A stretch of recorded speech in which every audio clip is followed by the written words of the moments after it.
I'd like to call to order the regular governing board meeting of the Jefferson Elementary School District. And can we get members present? Clayton Koo. Here. Marie Brizuela is absent. Maybell Manio. Here. Manufo Leah Inga Anawai is absent. Shaquille Ali. Here. And we will have students from George Washington Elementary School lead us in the Pledge of Allegiance.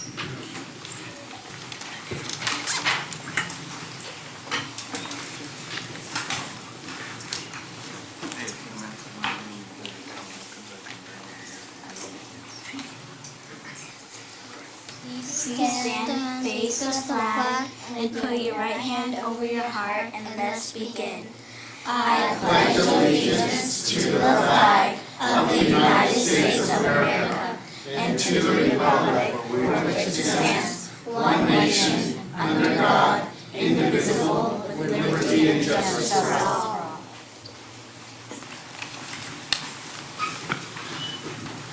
Thank you, students. At this time, the governance team will review the governance team meeting guidelines. I guess we get you one tonight, too. Let me look on your, I don't have mine. I already know what mine is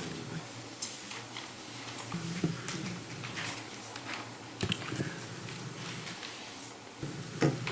Okay, so before we approve the agenda, we need to table item 14A, board study session.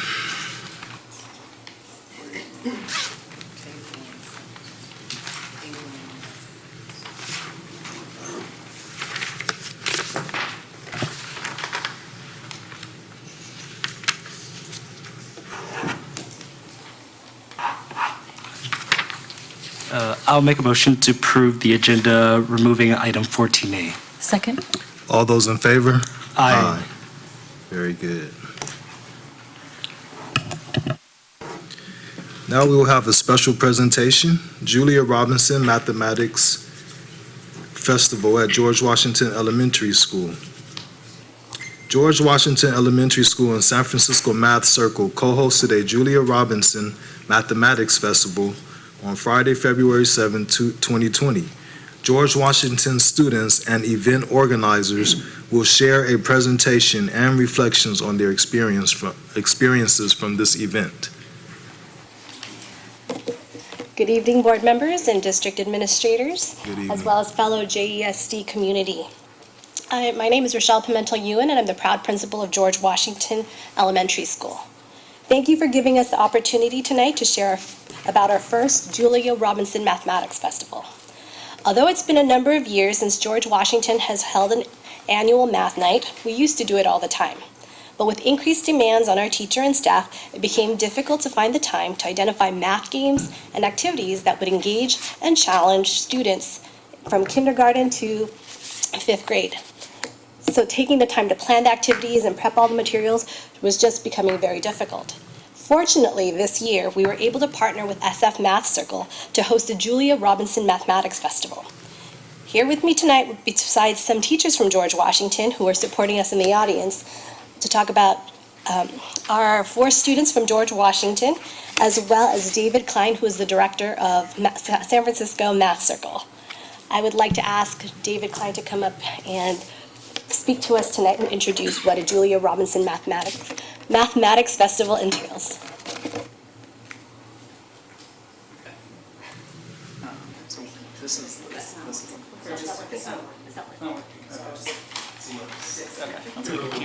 All right.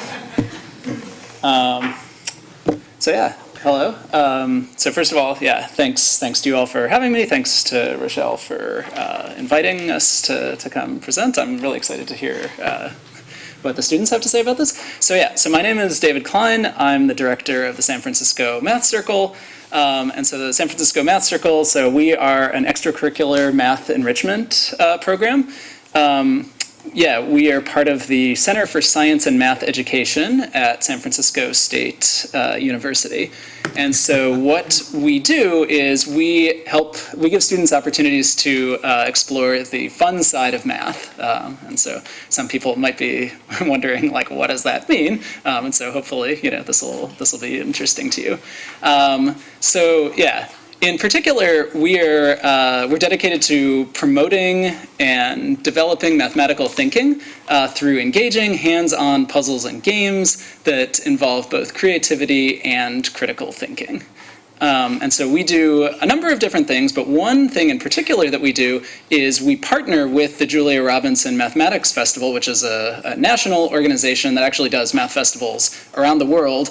We partner with them to help local schools and other organizations put on free math festivals here in the Bay Area. And so that is how we ended up at George Washington. And so just quickly, I want to say just like what a math festival is. So in general, a math festival it's a really good opportunity for students to experience the fun side of math in a really accessible, engaging way. And so one of the really nice things about these festivals is they really do have something for everyone, regardless of their math background, regardless of whether they even identify as someone who likes math.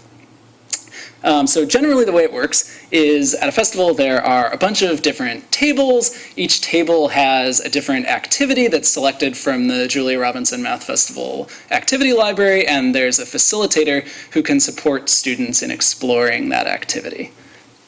And one really important element of it, again, this sort of goes to the accessibility thing, is that students are free to choose which activity they want to explore, and they're encouraged to explore a variety of activities. So the next couple of slides, actually, we can probably skip over. This is sort of just like how we help specifically. So if people want to know, they can look at the slides and see. But so I just want to say just real quickly about like what we do at Math Circle in addition to this. So festivals are they're a great way to get to sort of like open a door and get students excited about doing math. And then we also offer Math Circle classes and camps, which are kind of an ideal opportunity for students to sort of for students to take their excitement and take their mathematical exploration to the next level. They give students an opportunity to develop their mathematical thinking skills and to build their identities as mathematical thinkers in a supportive, collaborative, fun environment. And so that's really what we're all about. If people want to know more about us or about the Julia Robinson Mathematics Festival, there are URLs. You can find out a lot of important, useful information there.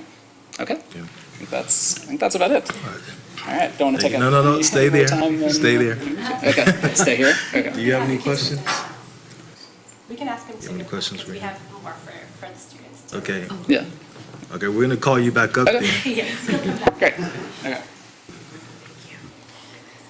So as David said, it was a free festival. He brought everything in. Everything was very easy. We just had to find volunteers to help us out with the math festival. If you can go to the next slide, Heidi. Sorry. So this is a picture of just Julia Robinson herself. Nancy Blockman is the Julia Robinson Math Festival founder, and Tyler Knapp was our outreach person who came in that evening and helped us do all the activities. He brought all the activities with him, copies of everything, math games. We had this huge math maze on the ground, and it was very easy as a staff to be able to put on. Since then, we have shared this resource with the rest of the school district.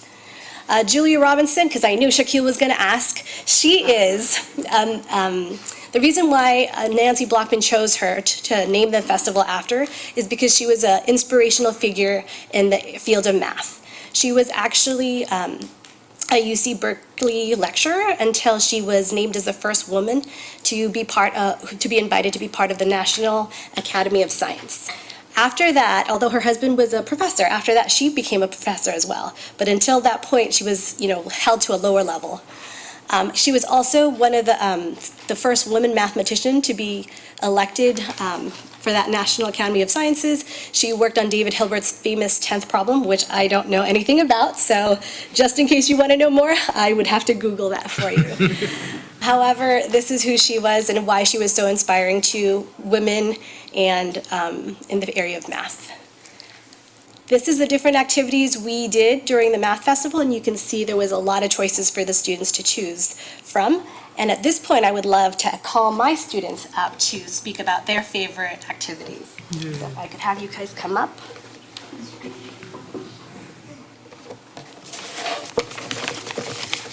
And she's going to be talking about this program, so if I could hand that to Brent. Great, please.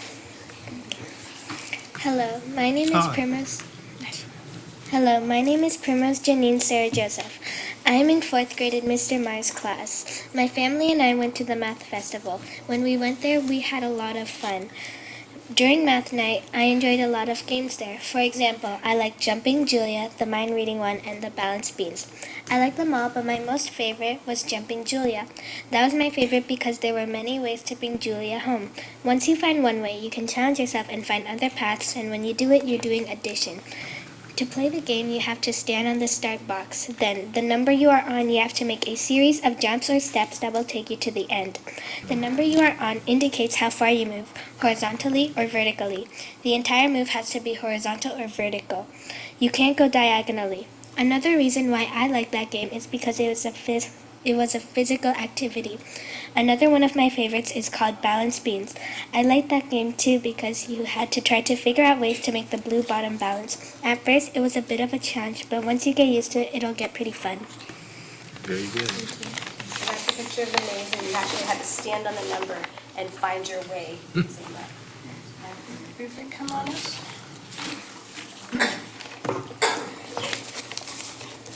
Hi, my name is Rufa Cassie Sarah Joseph. I'm in 1st grade in Miss Chan's class at George Washington. I was at the math festival with my family. It was fun and I enjoyed a lot of games. I had fun doing the balance beans. I have to figure out how to balance the beans. And it was hard, but I had to challenge myself. The best part is winning a prize that I got to pick. It was a fun night. My family and I had a great time. And that is a picture of Rupert and some of the kids here tonight playing balance beans. All right, thank you.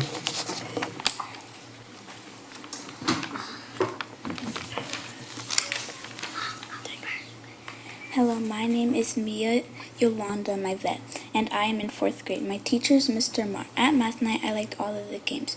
One was the balance beans. That one was fun, but I really liked the mind reading one even more.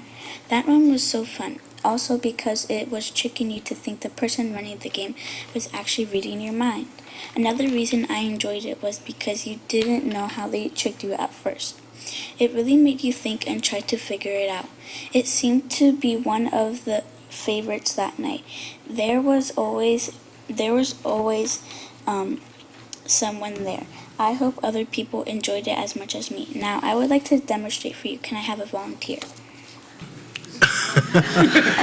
Mr. Cool? Mr. Koo, would you like to Yeah, volunteer? go on. Can I go down? Yeah. I was kind of thinking that, like, hey, I want to try it.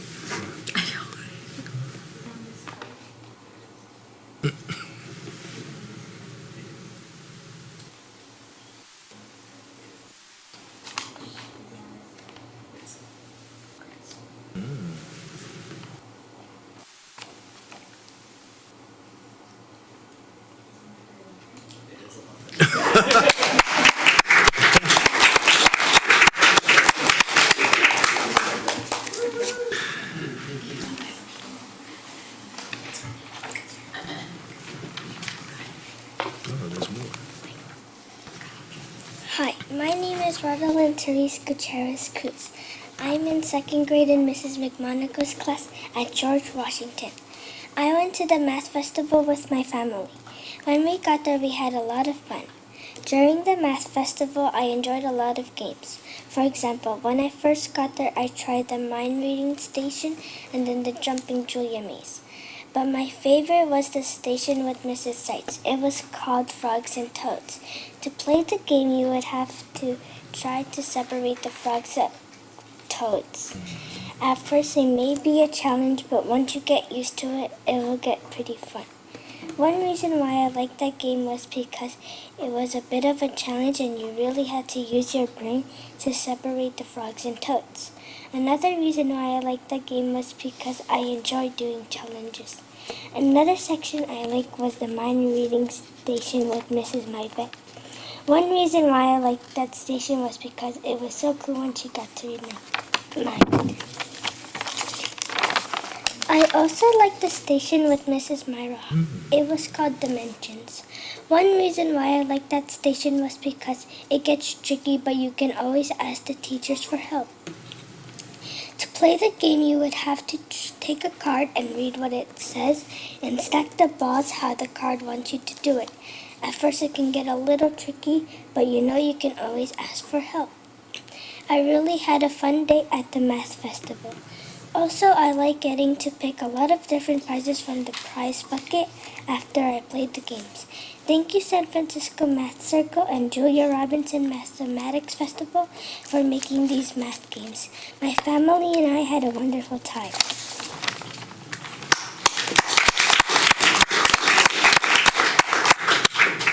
This is just some various math and logic games that Julia Robinson Mathematics Festival brought to us. Balance beams you heard about. We also played set, and we played chocolate fix, and some pictures of our community playing the different games. I was going to leave an activity for you to try. I'm going to go ahead and pass this out. It's called the fold and cut. If you can find the square, and I can get you a pair of scissors, but my students were challenged to be able to fold the paper so that they only were able to cut one time to cut the whole shape out of the piece of paper. So I welcome you to try. And I have scissors if you would like to do that. We can also save it for another time. But it was awesome. Thank you.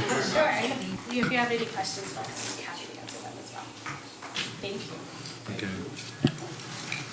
All right, thanks once again. And let's give another hand to all the students who presented.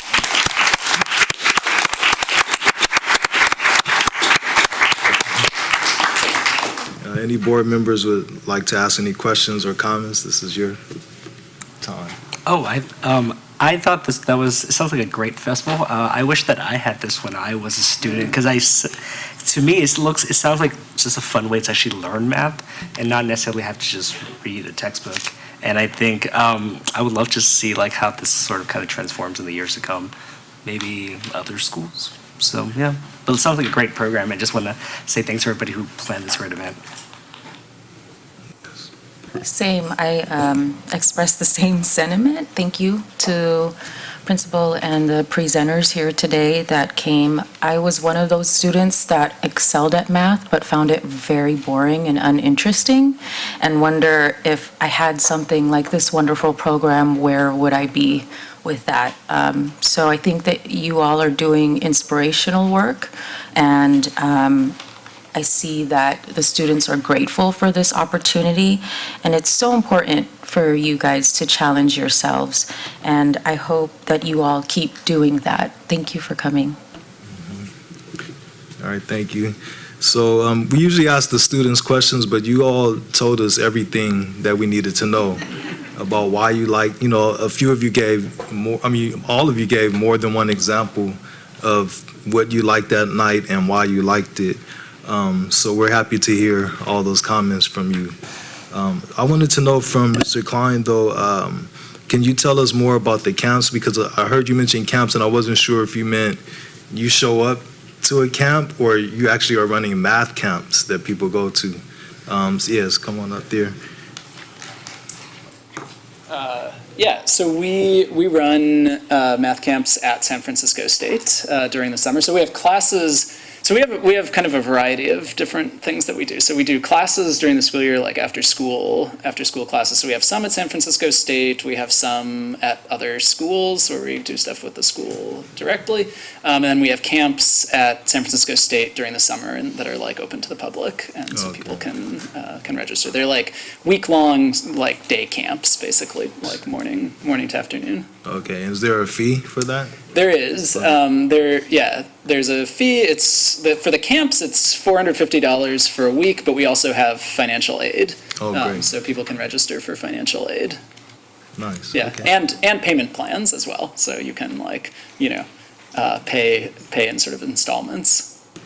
Okay, thank you. What's the age group of the camps? Oh, good question. So yeah, it's rising second graders through rising sixth graders.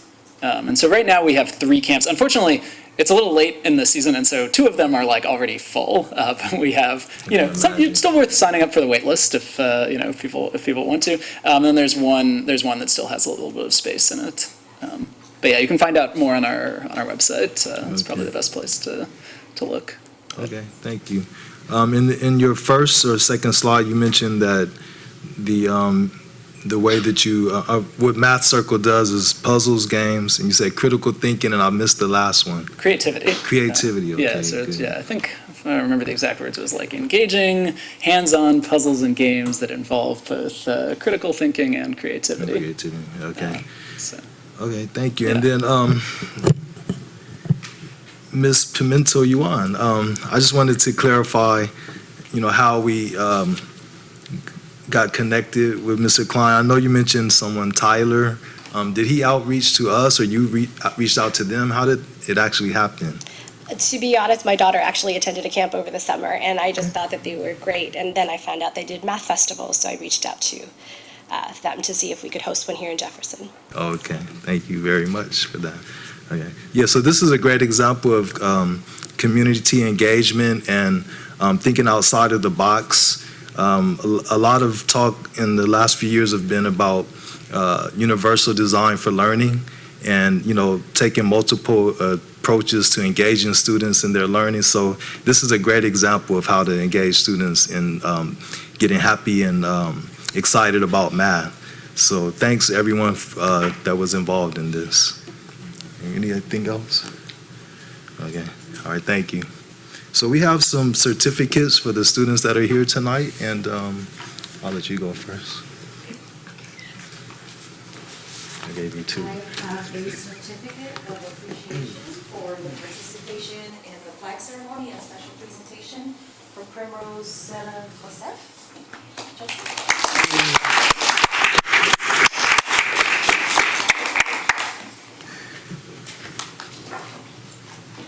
I have a certificate of appreciation for participation in the flag ceremony and special presentation for media for that.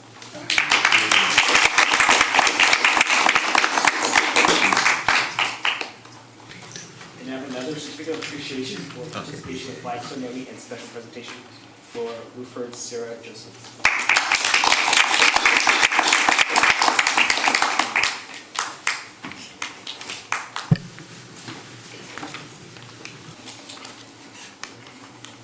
Certificate of appreciation for participation in the flag ceremony and special presentation for Roderick Cruz.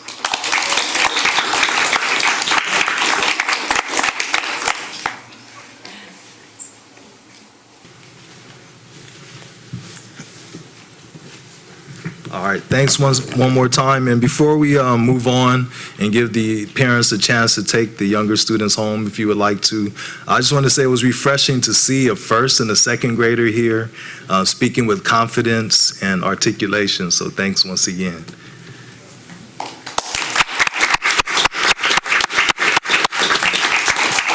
I don't want to leave out 3rd grade and 4th grade too, right?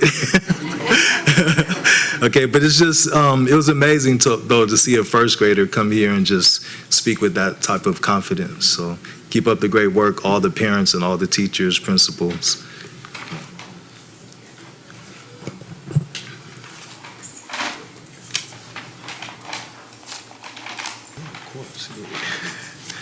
All right, so we'll move on to 7A, Board Member Acknowledgements and Commendations. And we'll start with Trustee Koo.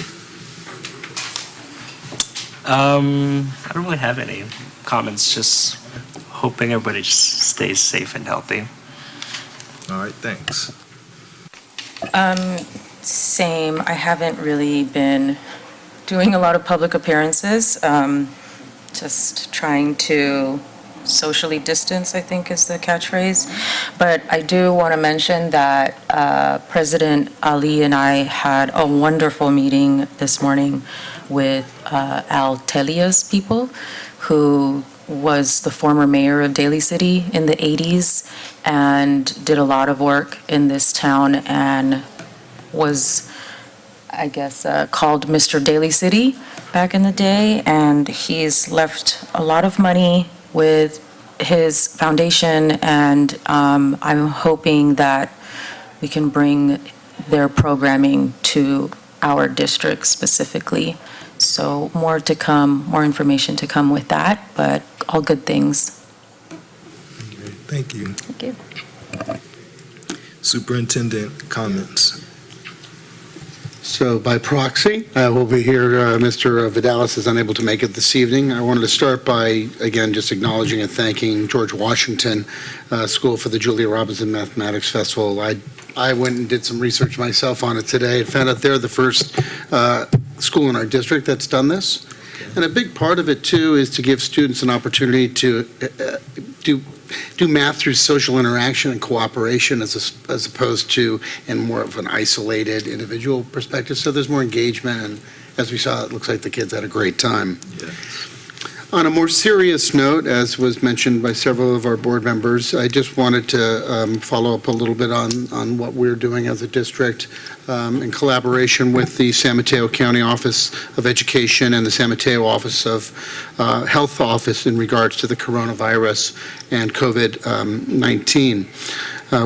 We continue to work closely with our partners in the county in regards to making sure our staff and student wellness or safety is ensured. That's our top priority. Our district leadership team and staff have reviewed the guidelines that come out very regularly from the San Mateo County Office of Health and San Mateo Department of Education. And there was a recent direction to cancel all non-essential large gatherings for the next 4 weeks, which was March 9th through April 12th, which would take us through the spring break, and limit any non-essential school and district activities that could be postponed or hosted in an alternative type of way.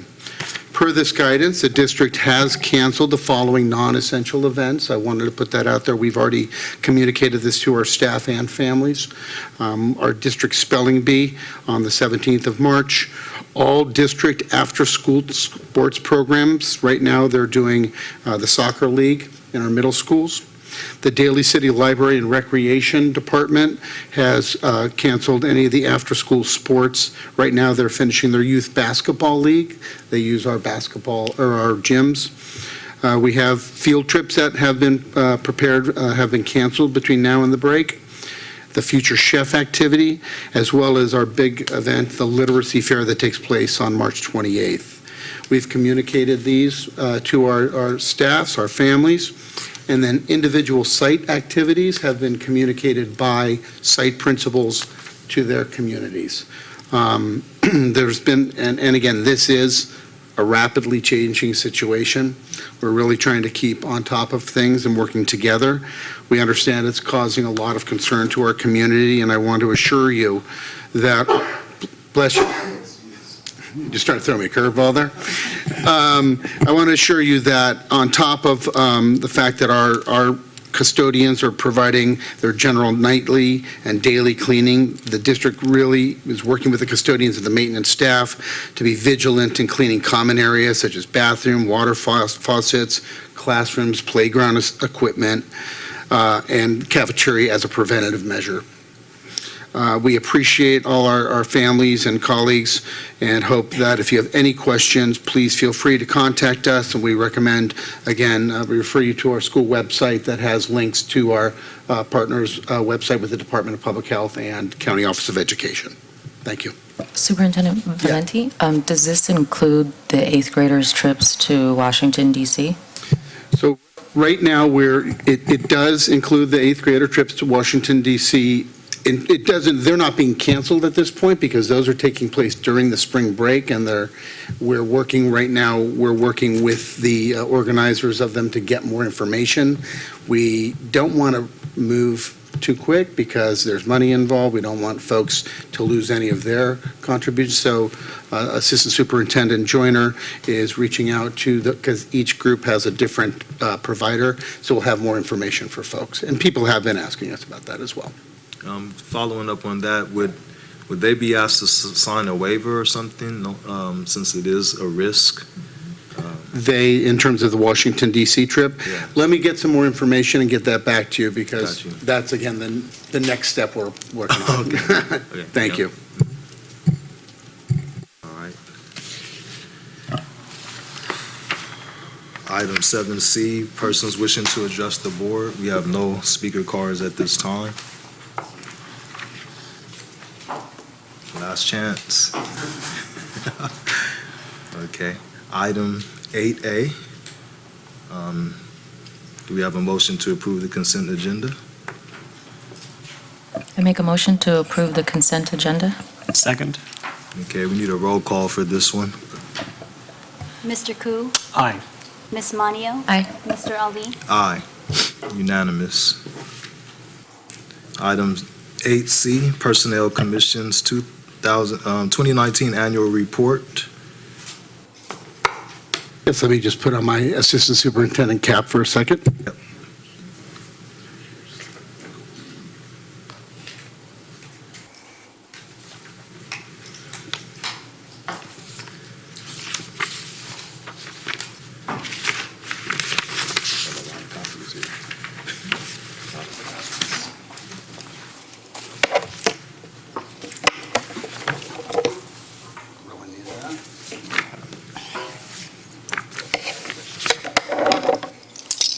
All right. All right. Well, good evening, everybody. Thank you for giving me the time to focus on our highlights from the Jefferson Elementary School District's Personnel Commission Annual Report. I'd like to begin by acknowledging my colleagues on the Personnel Commission. Mr. Wallace Moore over here to my left. I have Mr. Dennis Shreve over here to my right, and I don't think I have Ms. Reyes right now. But every year, as part of my responsibilities working with the Personnel Commission as a dual-role administrator, I need to present my annual report of activities and the goals that we have tried to achieve through the course of the year. Again, we have three members on the Personnel Commission. We have Ms. Sonia Reyes, who's appointed by the two fellow commissioners. Ms. Reyes' term expires on December 1st, 2022. Mr. Shreve, who's appointed by the Classified Employees Unit, CSEA Chapter 233. His appointment expires on December 1st, 2020. And Mr. Wallace Moore, our newest member, who's appointed by the Board of Trustees. His appointment expires on December 1st, 2021.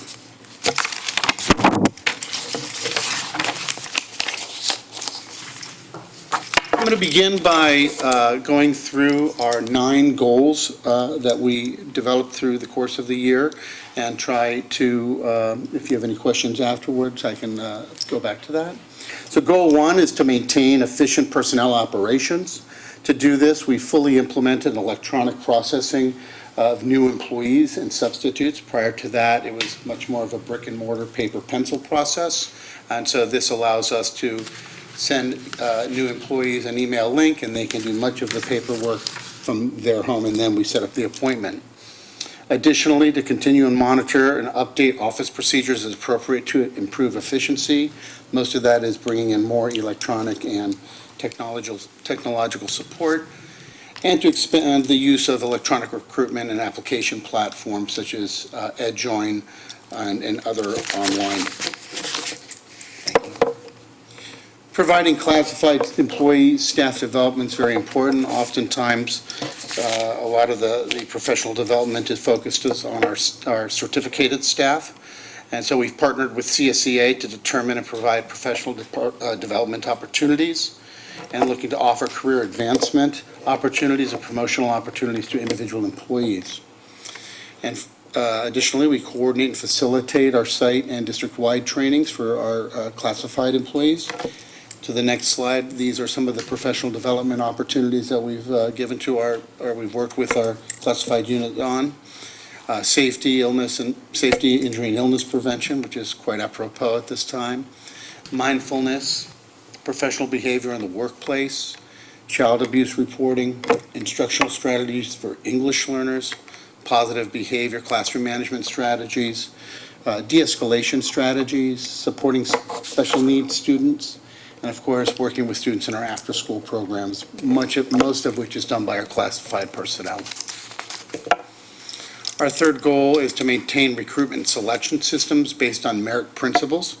We are a merit district. Our classified employees that are permanent employees all needed to go through a rigorous process of testing, interviews, and then get on an eligibility list from which to get a permanent position. So working in collaboration with the San Mateo Office of Education and other county school districts to update candidate selection resources and broaden our pool. In San Mateo County, it's only ourselves, South San Francisco Unified School District, and the San Mateo Office of Education that are merit districts at this time. So those are my colleagues in that process. Additionally, to expand the use of online onboarding and utilize PDF personnel file forms in order to increase efficiency. That kind of goes in conjunction with our recruitment efforts. Additionally, to coordinate and monitor the employee performance evaluation system, we want to provide follow-up trainings for administrators on classified employee evaluations and our newly negotiated optional self-evaluation that just came in on our recent contract negotiations. We want to collaborate with our site supervisors and our CSEA leaders and site leaders to support classified employees that might require performance assistance. And of course, support our new classified employees with professional opportunities, development opportunities that are geared towards their specific classification. Can I ask you a question about Yes, that one? The new optional self-evaluation, so would that take the place of the current evaluation? No, it does not supplant It's the an current additional- evaluation. It's in addition to. Okay, Thank you. And as that comes out, I'll engage with you because it's a new thing for all of us. Thank you. Goal 5 is to update rules and regulations. We operate both by our collective bargaining agreement with CSEA as well as the rules and regulations of the Personnel Commission that were established many years ago. Upon our newest member's arrival as well, we went through one of the more we began going through certain sections of the rules and regulations at one of our late meetings in last year. There are some, we need, now that we finished our negotiations, we do need to coordinate and calibrate some of the language that's in the personnel rules and regulations with what's in the collective bargaining agreement, because in some cases, they do not have the same language. Plus, we want to make sure it has the same, any new legislative changes or court decisions that would impact that. Excuse me. Goal 6 is to improve our lines of communication in various areas, regularly inform staff and site and district administrators of any pertinent information discussed at monthly personnel meetings. We do meet once a month from 4 o'clock till 4:30, 5 o'clock, the first Tuesday of the month at the district office. So anybody, we like to have more public out there, so you're all welcome to attend. Additionally, to attend all Board of Education meetings, to coordinate any board and personnel commission functions. That is part of my role as a dual administrator. And tonight, I'm lucky enough to have my colleagues here from the commission, so maybe we can do that more regularly. We have an upcoming visit to 3 of our school sites. Every year, we do that once a year. We sit down with classified personnel, field questions, give people an opportunity to, because not a lot of folks are clear on what the merit district is. We also have a lot of folks that work with us that are substitutes. And while perhaps now not permanent employees guided by the collective bargaining agreement or the rules and regulations, they would be somebody eventually we'd like to bring in. So it's always good to have a good crowd that way. And we want to say thank you to all those principals that always coordinate and make time for folks to have time to meet with us.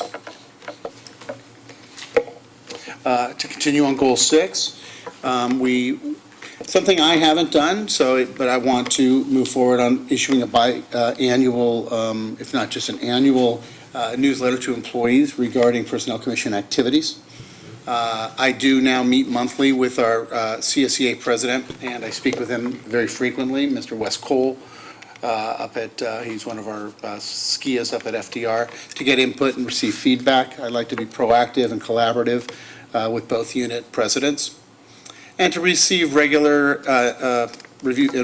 and review regular updates on classified negotiations to ensure that our merit rules and our merit regulations are followed. Excuse me. Goal 7 is to monitor compliance with the Personnel Commission's classification plan based on our last classifications study. That occurred back in, I believe it was 2014. That's where we make sure that our our classifications, their wages and their job descriptions are in line with what our regional and comparative districts are. Also, the application of the rules and regulations to make sure we apply the rules and regulations in a fair, consistent way, and that we're not arbitrary and capricious any way that we work with our personnel, our classified or our certificated personnel for that matter. Last year, we had, in my tenure, the first meeting, joint meeting with the Board of Education, and if that's something we'd like to do again in the future, we'd be happy to work with you on that. Some of the highlights over the course of the year, we had 22 job announcements posted. Anytime we we put a job announcement out, it's up there posted for 2 weeks in our district, so our employees have an opportunity to get tested or look for a promotion. We had 19 eligibility lists established, 28 regular appointments, 34 classified staff working summer school, 5 employees were promoted, 5 employees worked out of classification to cover leaves due to illness, workers' compensation, vacation. 8 of our employees retired, 20 resigned, and we had the 1 joint board personnel commission study session. I will not read everybody's name on there, but as always, we'd like to thank all the folks that come and help us from different agencies to serve as members of our interview panel. As part of our process to develop eligibility lists, we need to make sure we have people that work, not only they're aware of what that classification is, but they're not us. They need to be outsiders, people that are not working with these folks. So we want to make sure it's fair and they're equitably scored when they are interviewed. So thank you all very much. And that's all I have to present tonight. I'd feel any questions. All right, thank you.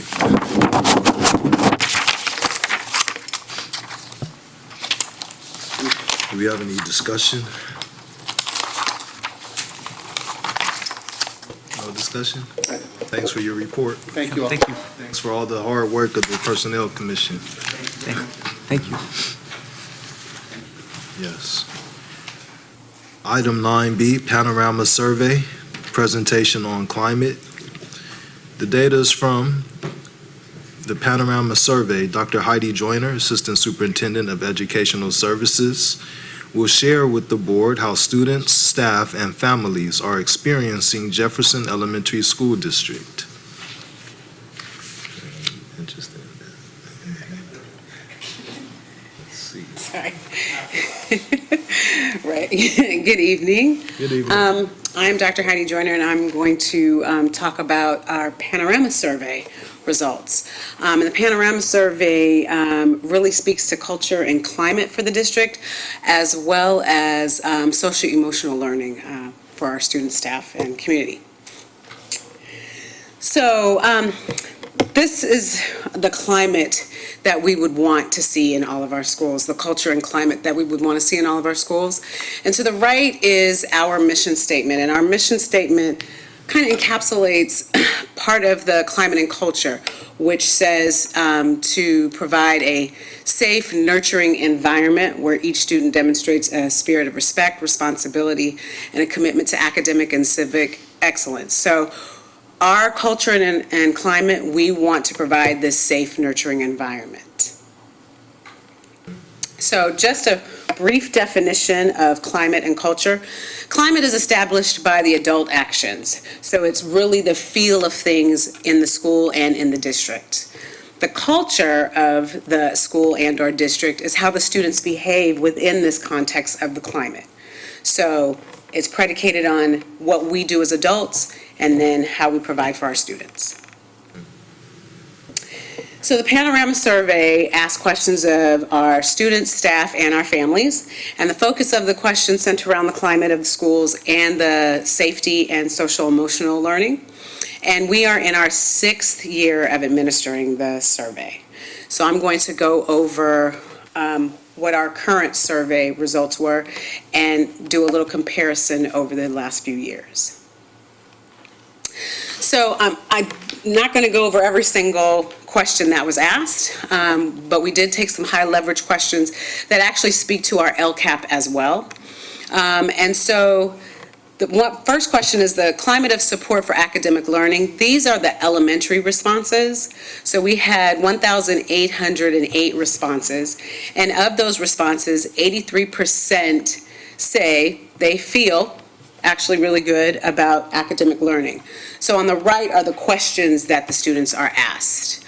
So for instance, do adults at school encourage you to work hard so you can be successful? So they answer each one of these questions, and then the people at Panorama put the data together. So last year in the fall, when our students took the survey, 76% of them felt that there was a climate of support for academic learning. This year, we're up 7%, so we're at 83%. So that's a great thing. So these are the elementary students. Same question, different type of questions. Well, same questions, but different way of asking the questions for our secondary students. So for instance, adults at this school encourage me to work hard so I can be successful in college or at the job I choose, which kind of mirrors the first question for the elementary students, but asked in a different way. Last year, again, in the fall, 90% of our students, our secondary students, felt, a climate of support for academic learning. This year, 92%, so we are moving up. We're doing a better job each year. Oh, thank you. So second question that we looked at is the sense of belonging, so school connectedness. Again, these are our elementary responses, and some of the questions are, do you feel close to people at school? Are you happy to be at this school? Do you feel like you're a part of this school? Do teachers treat students fairly at school? And do you feel safe at school? And so 80% of the respondents responded positively to this question. And again, last year, 79% of our elementary responses were positive positive. And so we're up again 1% this year, so we're still moving.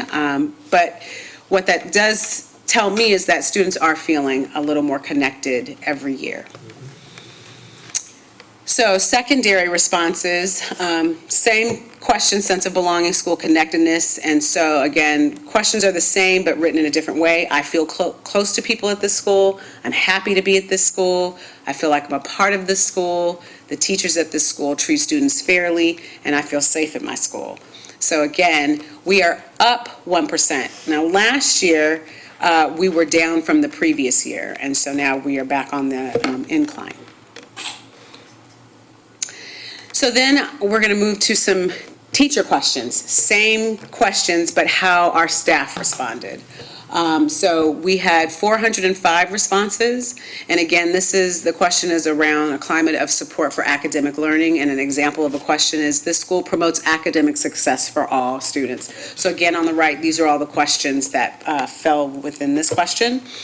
And this year, 93% of our staff who responded did feel like we are providing a climate for academic learning. Last year at the same time, 89% of our staff who responded felt this, and so we have increased again 4%. So still moving up. And again, school connectedness, sense of belonging, we asked the staff the same question. And again, an example of the questions would be, this school is a supportive and inviting place for staff to work. So last year, 84% of the respondents responded positively. This year, 84%. So while there's no change, we can see that in a good way. It didn't go down, but we will look to see how can we improve upon our staff feeling connected. So then we look at how our families responded to the same question. So again, sense of belonging, school connectedness. The questions, I do want to go over these questions. I feel welcome to participate at this school. School staff treats me with respect. School staff takes my concerns seriously. School staff welcomes my suggestions. School staff responds to my needs in a timely manner. School staff is helpful. My child's background, race, ethnicity, religion, economic status is valued at this school. And so we had 3,065 responses to this, to the survey and this question. 98% of the respondents felt very positive and feel connected. And again, last year, 94% of the respondents felt connected. So again, we're doing something right. So we're moving up. So we wanted to look at our family response rate since we started the Panorama Survey. So we started the survey in 2014. And as you can see, in 2014, this is the response rate. So we had 11.9% of our families responding. And so it's kind of seesawed over the years. But in 2017, we went up considerably. We went down in 2018, and we were trying to figure out what that could be attributed to. And we gave the Panorama Survey at the same time they had the fires. So people aren't really focused on trying to do a survey. They're more focused on trying to make sure their family is safe. So we believe that that's why the response rate went down. But again, this year went back up. And one of the reasons why we believe that in the earlier years it wasn't as high as it is today is because in the earlier years we just sent out the link and said, please respond to the families. And now schools are incentivizing, giving kids incentives. They are providing opportunities for families to come to the sites and do it electronically and or paper. They are using different events and having parents fill out the survey at these events. So we're trying to provide more opportunities to engage our community. And have them fill out the survey because we really do want to hear their voice and know how they're feeling about, the culture and climate of the district. So we're finding various ways to engage our families to answer the survey. So our students, teachers, and families feel academically supported and connected to our district overall. And we're going to continue to focus on improving our culture and climate here at JESD. And we are definitely striving for 100% in all areas and really striving to get 100% response rate. Any questions?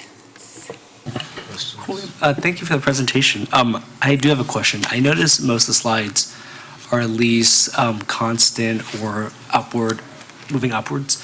When it comes to sort of kind of identifying how best to sort of improve those numbers even further, what initiatives do you guys take in terms of, say, like on the student end, the teacher end versus family end? Like, are there different tactics you guys are brainstorming on the back end, or is it more of kind of understanding different types of questions, sort of kind of adapting for each school site? Well, I think we have to really dig into the data more to have those discussions. I think the discussions that we're having around in our leadership meetings around equity really are going to help promote some of the culture and climate of the schools. And once we really dig into that and publicize that and publicly get our families aware, I think that's going to help move the response rate and how people answer the questions. But we definitely still need to dig deep into the data to really get a better understanding of why our students and families are feeling this way. Through our PIAC meetings, I get a lot of feedback from families about just how they're feeling, how they're doing individually and collectively. And so I am taking data from those meetings as well to help inform some of the decisions that we make around family engagement. But we definitely are working on family engagement and student engagement. I was going to say also on top of that, so you're talking about you have more formal internal discussions with leadership as well as sort of more informal through the PIACs. Yes. Are there other ways that that's being done, like say our principals talking to parents and students, and does that sort of get entered into some type of district-wide, like sort of communication channel with you and other people, or is that more of an informal case-by-case It's basis? more informal. It's more informal. Mhm. Thank you, Dr. Dorner. Sorry. Thank you, Dr. Dorner, for your presentation. I like that the responses of the students are separated by school. I think that's really important because you're dealing with very much different things, especially at the middle schools where there's a lot more emotional and hormonal issues going on. Is there a way that, are we separating the parent response in that manner, or no? The parent responses can be separated by school. It can, okay. I'm a parent in the district, so in 2017, when the responses were high, I received it every which way under the sun. I got it from the principal, I got it from teachers, I got it from aftercare, I got it in an email, I got it in my mail. So I felt like I need to answer this. But this year, I got one email. And so I think, and it could easily be missed, especially in my email box. So I'm wondering if, was it a budget cut where we didn't mail the surveys out, or were they mailed out and I just didn't get it, or what happened there? They didn't get mailed out, but each school did their own kind of incentivizing and getting parents engaged in it. So I'd love to talk to you offline to figure out, what happened. But yeah, each school promoted it, and we definitely promoted it as well. So hopefully yours is just a one-off maybe, but still, I definitely want to know. Yeah, and when I got it in the mail, that's actually what prompted me to answer that survey. So, I mean, if we could go back to that, that'd be great. Okay. Thank you. Okay, thank you. I don't, excuse me, have any questions. Excuse me, but I was happy to see, I think that 98% of the parents felt connected to the schools and felt like their ethnicity was being respected, and so that says a lot about our district.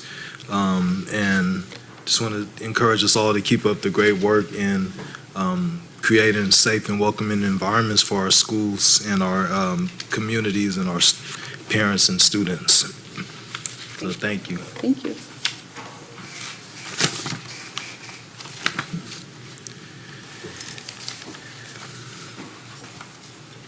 Item 10E, fiscal year 2019 to 2020, second interim budget review. Julie Kessler, Assistant Superintendent of Business Services, will present highlights of the 2019-2020 second interim financial report for period ended January 31st, 2020. The administration recommends that the Board of Education reviews the second interim, approve the filing of positive certification of financial condition, and approve the revision to the working budget to correspond with the projected year totals. Highlights indeed, thank you. As you know, the second interim, we have two interims in the year, and the second interim is a snapshot of time, and January 31st, where we are at that time. And it projects out 2 years, and here we have a third year.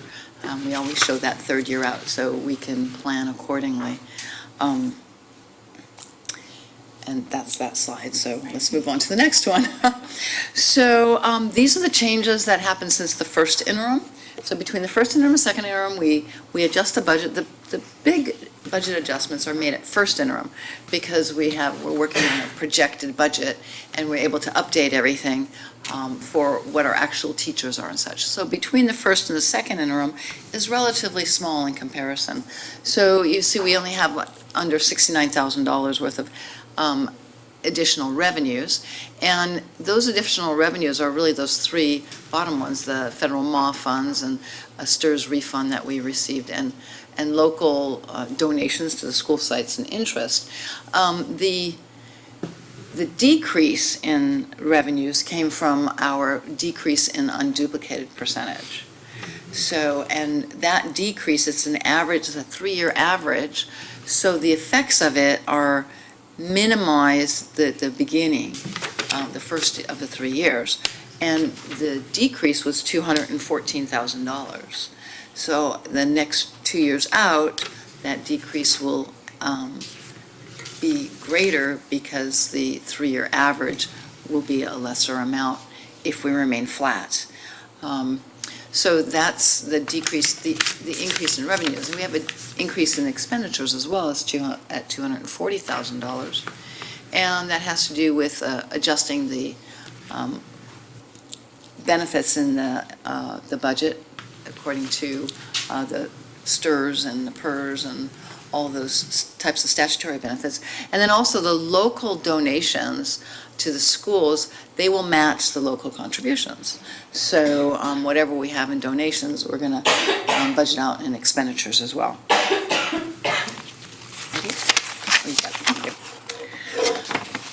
So the multi-year projection that you're going to be seeing is, you know, a month ago I was standing up here and telling you all that horrible news, and so now, but I did show what it looked like, much of it, and now the rest of these increase in expenditures and increase in revenues have been incorporated into this one where they were not incorporated, well, not all of them were incorporated into the other one.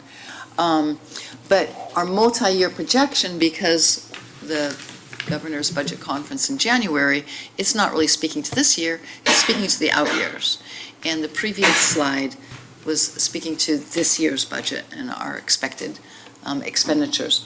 So our multi-year projection, which is very important, is based on, these are the most important things, obviously COLA. And COLA is pretty much the way we get our revenues these days, since that gap target got filled. This is pretty much it, unless the state decides to give us more funds, and which of course we're hoping for. And then the unduplicated percentage, as it decreases, as that average, we plan on it being flat, and as that average for each year continues with that flat amount, what we really have this year in unduplicated percent is 66.72%, where it says for the out years. It's just that it's averaged. So what we're getting funds for this year is 69.88%, and next year is 67.83%, and then we go down to that 66.72%, unless it comes up in percentage, obviously. But that, it's not really likely now, but maybe if we have an administration change, it's possible that families will feel more comfortable after a year or two and start applying for the free and reduced meals again, which would be very helpful. And then that brings in funds that we can use to help our students. In the multi-year projection, it includes for the 2021 year that one-time funds we discussed that is for special ed purposes. It is restricted, and so it's $567,000. That's only one time. It's not going out into future years, but of course, we hope in future years there are more one-times, or even better yet, ongoing funds that are significant. Also included as an ongoing basis is that increase to the base cap for special ed. And so for us, that's about $508,000. And that, again, is ongoing, provided the legislature agrees with the governor and funds these. They may have other ideas of what they want funded. Maybe they want more funded, maybe they want less funded, maybe it's pretty much equal. And then when we were talking about the fact that we have decreased enrollment, and a lot of times it takes a year to kind of catch up with adjusting our staff accordingly, because we don't know at the beginning of the year what it's going to be. And so we have aligned the teachers for the enrollment that we have this year, because we're using that same enrollment as a forecast for next year. So in aligning the teaching staff, we would say $560,000, and that's at the low end of low salary end, should I say. Also included in the multi-year projection is, you recall, we were completing negotiations and with CSEA. The AFT negotiations and then the other confidential and management and such, they were done earlier, but CSEA wasn't included before, and so it is included now, and that's a cost of $355,000 on a yearly basis to support that. And then at the bottom here, I just wanted to show you what this year's declining enrollment protection is bringing us. It's bringing us $1,044,000 in just the LCFF funds alone. So if we included the loss, so that will be gone next year, right? Because the declining enrollment protection is for 1 year only. We're getting funded this year on our ADA from last year because it's greater than this year. Next year, we will get it funded on this year if we continue to have declining enrollment and lesser ADA, but if it goes up, then we get next year's. So we can hope that it goes up. But also just the loss for these, this represents 103 ADA less. That 103 ADA would also affects us by $61,000 loss in special ed revenues, the state special ed revenues. There's more special ed revenues from federal and other areas, but that's just the basic state one. So here's our multi-year projection, and you can see that that last yellow line is the line where it shows what we're overspending. So if there's brackets, that means for each of those years, now the first two is the first interim and the second interim of this year, and then the following three are the next 3 years out. So where we are this year is that second column where it's $2.3 million deficit spending, meaning that this year's revenues are less than this year's expenditures by $2.3 million. You see next year it's 2.9 million, and then it drops to 1.7 million rounded up. It drops because the COLA is catching up, right? I mean, it's adding. So as the COLA, and plus there's a $950,000 reduction. Actually, in this case, it's not a reduction. It's a bringing revenues in from another fund of $950,000. The following year, the 2022-23 year, you see that $2.1 million in the blue up there. That represents reduction in expenditures. So in 2021, according to the way everything is here, we would have to we bring in nearly $1 million of revenues from a different fund in order to make our 3% reserve for economic uncertainty, the minimum required. And in 22-23, we have to have reductions of $2.1 million. Or we would have to bring in more reserves. We still could do that for another year, but that would not be the prudent thing to do. We do need to consider if our enrollment doesn't go up and nothing else happens, although there's another slide on hope, with some hope, nothing ever happens, then we have to seriously consider what kind of reductions we can make. This is how our revenues, our fund balance looks. So the two far right bars that are nice and even, that's with 3% left over. And that is, we make that happen by putting in whatever kind of reductions we need, that, the additional revenues of $1 million and a reduction of $2.1 million, in order to maintain that 3%, because we have to have that 3%. That's a requirement, whether it's reducing expenditures or pulling in funds from other funds, like Fund 20, where we have a reserve for post-employment benefits. You can unreserve a portion of that, uncommit it, and move that over. But of course, we want to have those funds there. If we do have to use them for a period of time, we would want to replenish, though. So these are things to consider when you look at that multi-year projection. You have to understand that their stepping column is included in there, but no further negotiations are included in there. And we never do that unless we had a multi-year contract that had revenues that were, negotiated increases that went out beyond 1 year, but we don't have that. So only step and column is in there. That is assuming flat enrollment. So it is not assuming continued declining enrollment. Now remember, we have been declining. And it is expected in California and a lot more than the average in California in San Mateo County to continue declining, as we saw in that last presentation that I did. So this budget does not assume that we are going to continue with declining, and it assumes flat.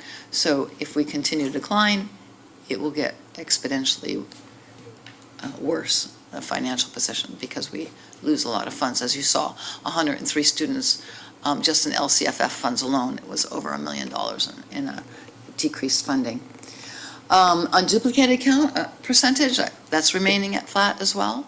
So another thing that if it goes up, it brings us more money. If it goes down, it doesn't. Now remember, we still have another year of increased minimum wage, and every time we increase the minimum wage, we get further away from these families being able to qualify for free and reduced meals.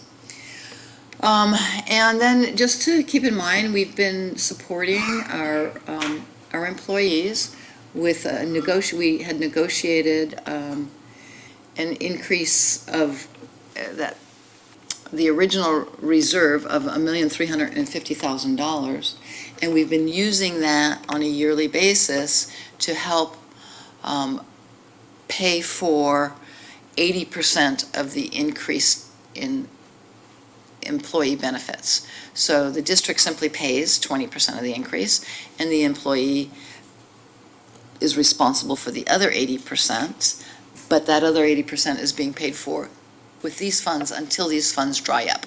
So we figure the way it's going, we have about 2 more years left where we'll be able to pay for, depending on what their increase is, but it looks like the trend would be probably about 2 more years of increases that we would be able to pay for that. And then we will run out of those funds. So whether we negotiate one-time funds, if we get a large amount, is a good way of trying to support this. But this is a whole negotiation process. And then the hope that I have to offer you here is the November 2020 ballot, where we talked about the split roll taxes, where the property taxes for businesses would be reassessed and the loopholes would be closed off, and more property taxes would come in as a result if it passes. And if it passes, we would expect to get between $2 and $4.5 million more on a yearly basis. So that is one of the reasons why we are hoping that we don't have to make the reductions that are so painful to make. But nevertheless, look at what would be reasonable to reduce. I mean, maybe there are some things that are reasonable because we want to do something else. It's hard to say. So if that ballot measure does not pass, then there's a high likelihood that we're going to have to make these reductions in order to meet our 3% reserve for economic uncertainty. And so we will look at what kind of reductions we would come to you with and recommend, or a list. And this summer and fall, we'd want to look at that. And we want to incorporate those reductions into the 2020-21 first interim report. Because without, either we have to incorporate them in there, or we have to take more reserves, or not even reserves, committed funds from other funds out and move them into the general fund, depleting those even more, and affecting our cash flow as well, because that helps our cash flow when we don't get all the money in even amounts throughout the year. So that we would come back to you hopefully prior to the first interim, so that we can incorporate it into that first interim. Can I ask you a few questions about Yes. reductions, or do you want to finish the whole thing first? Well, actually, I'm at the end anyway, Okay. so please ask this question. Okay, so as far as the reductions, is it, have you ever averaged like over like maybe a 5-year period what our average expenditures are per year? Is it similar each year? I actually have a chart that I've kept ever since I've been here, so it's like, I think I even started the year, it's like a 10-year chart showing Yeah, what our original budget was, what our second interim was, what the Right. actuals were, okay. and percentages to see how that plays out, Mm-hmm. because, but the thing is that as our funds become tighter, before, when funds were good, we could budget lavishly, and not spend it all and just, have a positive end fund balance that rolls in, and we could have a really conservative budget that didn't get all spent. Mhm. Now, we can't do that anymore. We have to really look at it and say, okay, no, we're not going to have that expense, or no, it's not. I know in the past, we like to estimate $500,000 for PG&E or electricity, but we generally come through with 3 or 3.5, so now we really kind of need to put that down to the 3 or 3.5 that we think it really will be, because we don't have the luxury of having those extra funds anymore to be able to carry that. So we can't have a budget that's really conservative. It has to kind of be more exact as we can get it. Okay, so would you say that the average is close to 50 million a year in expenditures? So I don't necessarily We'd need, have to go back to that one slide and Yeah. look at what so that's what I was looking at. It looked like what they are there. around 50, but I didn't want to ask you for 10 years back, but now that you mentioned it, maybe at a future time, I could see that You chart. just see what it is? Yeah, I Yeah, think because that I'm actually- thinking, from what I see now, it's about 50 million a year. I can, I can send out just to you guys a little chart that just says what were the general fund revenues and what were the general fund expenditures for that period of time. Okay, perfect. I'll So just then, pluck them out for you. so then my next question is, and I think you were already kind of alluding to it, do you remember, or do you know the last year that we did not use reserves, but we had a net positive at the end of the year? I think this is our third year we're using reserves. I'm pretty sure this is our third year we're using. The first year, we used a real small amount. I think it was only like $126,000 or something like that. And that was to break even? Yeah, well, that would be how much we needed in order to, Meet the 3%? well, how much we spent in excess of the revenues we had for that one year. That wasn't brought in from a different fund. It was just used of our fund balance. Yes. So in other words, we had revenues of 50 million, but we had expenditures of 51 million, right? So you're saying that was about maybe I think 2017? I believe this is our third year that we will be using it. So Okay. 18, 19, 17, 18, 16, 17 would have been a positive year, 17, 18, 18, 19. Okay. Both years that we use reserves in this year too. And then, so my last question then would be, Which coincides very much with declining enrollment, of course, and the loss of declining enrollment protection. yes, okay. So I'll say my next question for when we see that other 10-year chart. Okay. Okay, thank you. I actually had a question. Would you be able to go back to the slide, this one here? The multi-year projection one. At the very bottom, it says like total available reserves, and this sort of goes into the red. Could you? Brent, would you? Oh, sorry. In the very in the bottom section, there's like that green row. At the very right two columns, it goes into the red, like -1.5 and then -1.48. Okay. Would you be able to, would you be able to clarify? Percentages down there? Right above the percentage. Yeah. Like, could Right you, above the percentages, okay. Could you clarify what that part was? Just That one, the green line or the white line above it? the green line. The green line. Yeah. Okay, so, because you see the negatives, right? Yeah, I see Okay. negatives. Yeah. So those negatives, because if you look at the line, let me see, where is it? You see in the white, that the big white, the middle line in the white says 5% reserved for economic uncertainty? Yep. It's really only, our requirement is only 3%, but the board always wanted us to put 5%. So those numbers are what 5% would be. So we're shy of 5% by those negative numbers over there. Oh, okay. Okay. That's how, yeah. If we wanted to have 5%, we're below. So that's the 266,510 for 2020 to 21. Is that what you're saying? From 20, To reach 5.23%, to, okay, which column are you looking in? the third Third column? one. Yes. Okay. How much are we below the 5.23? Well, we're not, because you see Oh, that, okay. that actually has, it's above that bottom number, in the Blue, purple there, it shows the 176. percentage. Okay, So we're above the 5% there, Gotcha. slightly. so the And that's why the 176. number is a positive 176,480 or 490, I can't quite, 490. That's how much we are above the 5%. Okay.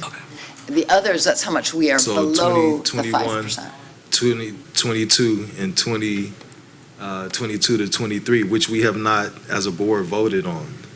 Right, correct. So it's not really fair to say No, that we're that's below there. based That's on this if we multi-year decide. projection, Yeah, right? so this kind of leading to me, actually, I'll ask my question tonight. So is there a way that we could have a balanced budget, not using reserves in these out years? Yes. Okay, because I don't think it's clear, like, Reductions. excuse me, when we have these meetings and we see the out years and the public sees the out years and then it's said that that's what it is. But Yeah. we've only agreed to what goes up to 2019, 2020. So you see, once we get to that point of 3%, if you look on the bottom yellow row, we're at the very far right, you say, is it say 66,000, is that what it is? 921? Yes. It looks not too That's bad. how much we're deficit spending there. It was just a small amount. That comes very close to zero because we have, it's still deficit spending, but there's enough there to, in the fund balance, to cover that portion. And so if we really didn't want to deficit spend, that 2,100,000 would have to be 2,165,000, or whichever it is. Which column is 921. that? The very far right column. Okay. So we're up top in the blue, it's Mm-hmm. $2.1 million of reductions. Mm-hmm. If we wanted to not deficit spend at all, we'd have to add that $65,921. So it would be $2,165,921 of reductions we would have to make. Right. Or we could spread it out between the year before. That's right, Right. So I absolutely. know I brought this up a while ago, that, and this is just me, as a full board, but I would like to see us spread it out. I don't understand why we always deficit spend so much up front and then we have these out years where we're hoping we'll catch up. And I don't know if I'll still be on the board at that Right. time, so I'm starting to think differently. It's getting little out there. You're absolutely correct. The thing is if we produce, like in the 2021 year, remember how I said this, we add an extra year on the multi-year projection above what's required? Because I want you to be able to see it. Yes. If in the 21-22 year, we say we're going to have reductions, we do have revenues that we can pull in. We have them, it's getting less and less, but we do have them to pull in. Okay. If I came to you tonight and said in 21-22, we need to make $1 million of reductions, then we have to, not only do I have to say that, I have to say what those are. Mm-hmm. Mm-hmm. And that's something that you guys are going to have to determine what So we those would are have going to speed up the timeline, is what you're saying. Well, that gives, that at least makes it so we don't have to, with this interim report, in order for you to approve it, you would have to approve Those cuts now. those cuts. Yeah, that's kind of why I brought it up. I wasn't sure. Or not necessarily, you wouldn't actually have to approve them, because they're not actually budgeted in, but you would have to basically know what it is that, in my multi-year projection and those assumptions, I would have to say, we're going to increase class sizes from 24 to 27 students per class, and that's going to give us 8 teachers savings, and that's the dollar amount of the savings. I'd have to say, this is what the plan is in order to get to those cuts. So, Ms. Kessler, thank you very much for your presentation, always informative. And I know I've had talks with you previously, and I always come from a standpoint where we need to generate revenue and talk about reductions less. I know, I recall in your last report, or the last time you were standing up there, you were talking about Prop 13, which we were hoping for, and now I believe can no longer include in our budget. I think the voters voted against it. The Prop 13 part, there's Right. two different kind of, I think you're thinking about the old Prop 13, the one for property taxes. The No, proposition, the one that was on this last ballot. that one was for facilities, Right, and they, but that wouldn't, we wouldn't include, we would not just get those funds. right, but we were kind of counting on them to come into the district, I think upwards No, of. what we've got is for Prop 51, those funds, we are still counting on those, but that's going to happen out in the future. Right, That's not gone away, that's not changed. okay, Because Prop 51 was approved by the voters years ago, and the state has issued the bonds along the way. And they've used up all the funds that they've issued, but they can still issue more. And the intent is to issue more, and when they issue more, we'll be in line to receive some of those. right, Prop 13 was the one that the voters just voted down. right, So it's not additional, in addition to Prop 51. right, We're right, still getting, so those funds that we're counting on, well, they've never been incorporated into the budget, because they won't Okay. come into the general fund anyway. They'll go into a different fund and help us stretch out our bond expenditures, okay. is what they'll do. What about school impact fees for new developments? Do we have those? We do get those, and those are the developer fees, and they go into the developer fee fund, which is Fund 25, which is also not on this. Okay, And we do use those for our maintenance projects. Matter of fact, the developer fees are what's part of what's paying for the Fernando additional wing and for the FDR additional wing. and who dictates that percentage?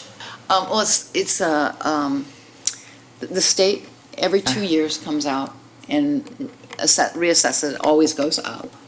And then we do a study, and then we have a study done, and then we go up accordingly. Okay, and again, coming from the standpoint of generating revenue, and I know this question is not necessarily for you directly, but for everybody, what are we doing or can we do to promote our district as a collective, not just singularly to promote enrollment here? Is there something other districts have done, or are there best practices that we could follow?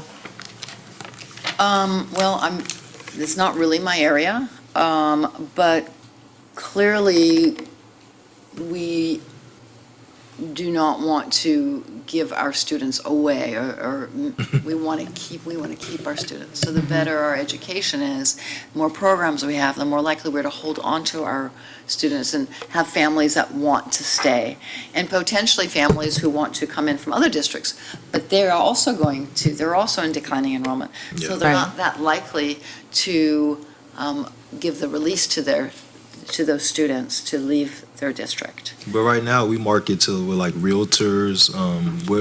What are the avenues that we use to just tell people, come enroll your students in our district? I think. That's what you're asking, right? Yes. Mr. Valente, are you able to answer that? You're I working mean, more just in with them. terms of curtailing the folks that leave, we have been given much more oversight to our inter-district transfers, both those folks that are requesting to leave our district. In the past, it was much more just, okay, we pass it. We've been looking more carefully at each and every one. In some cases, they appeal, we still hold the line. And that has retained, especially in our kindergarten numbers, which are the ones we just can't predict. Many of our principals have gone out and we communicate with our preschools in the areas to try to, again, bring in folks. And also, though, Ms. Kessler had mentioned, many of our surrounding districts are doing the same, though.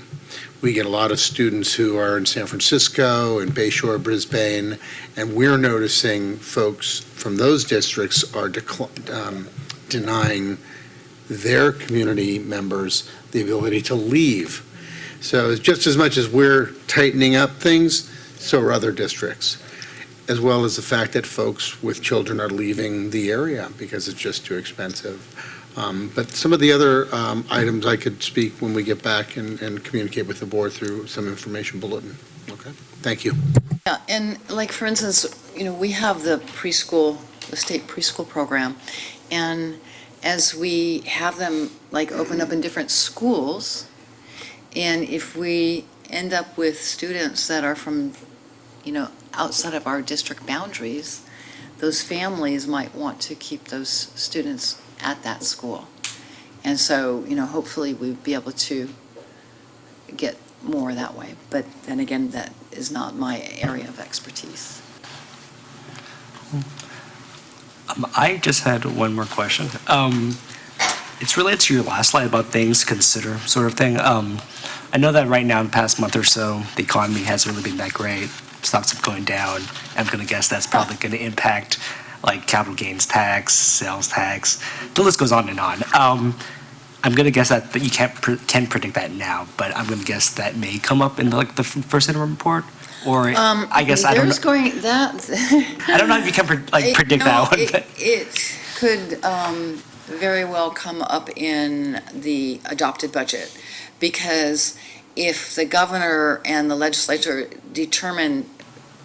build the budget, and the May revise comes out with lower state revenues, we're going to get less money. Everybody's going to get less money, right? And they're less likely to give us those one-time funds or those ongoing funds, because they're not going to have the money to do it. So they will hopefully, and we can't even say we'll get Prop 98 funds, right? Because in the past, they suspended Prop 98.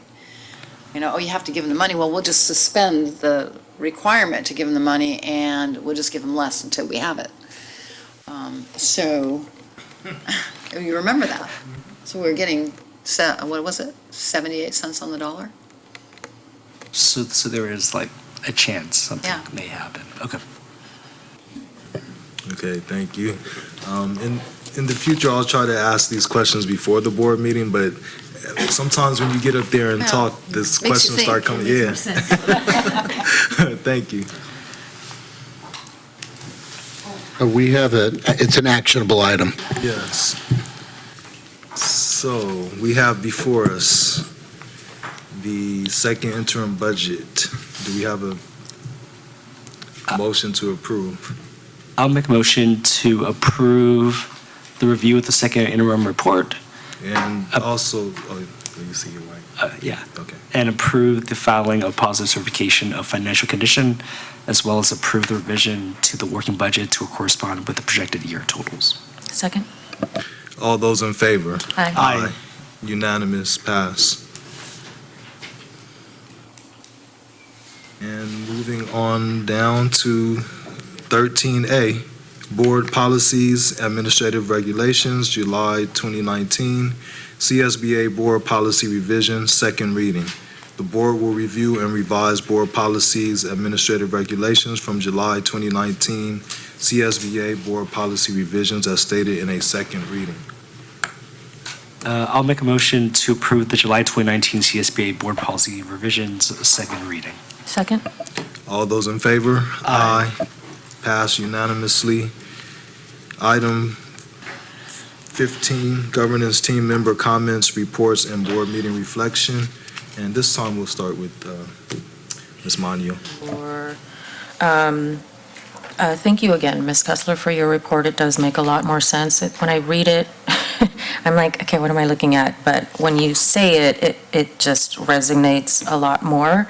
And I definitely want to speak to our enrollment and discuss other things that are happening within our jurisdiction and the possibility of losing one of our biggest feeder preschools to South City. So South City officials are currently working with that preschool that's getting kicked out of Serramonte Del Rey, and I don't want to lose them. They are our families, Daly City families, that are now going to have to commute to South City, and if they like it over there, they're going to send their kids to South San Francisco. So, and they serve a lot, upwards of 200 kids with a wait list. So things like that, I think, need to be definitely discussed and addressed. And if we can find a way to also, figure out how to keep them in Daly City, I think would be really important for our district. And they have sentimental bonds with our district as well. So they definitely want to stay here. But again, space is an issue. And I was hoping for that proposition to be passed as well. So it's unfortunate that the voters didn't vote for that, but I'm still optimistic that we can somehow generate more revenue for our district with enrollment. So sorry, I know that's kind of a little out of pocket, but thank you all for a wonderful evening. I'm going to miss you in the next few weeks, but hopefully we all keep safe and clean and healthy. So thank you. Cool. So I echo those comments about being healthy and safe. I selected we'll keep our focus on the best interests of our students. And I just want to wish, happy healing and recovery for all our governance team members who aren't here tonight, and anyone else who's sick out there or not feeling well. And I also focus on bullet point number 1, which is whatever's in the best interest of our students. And Mr. Valenti, which bullet point? I actually tried.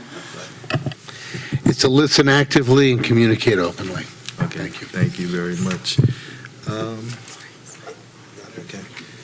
So at this time, we have no speaker cards for the closed session, and we will take a 3-minute recess before we convene to closed session.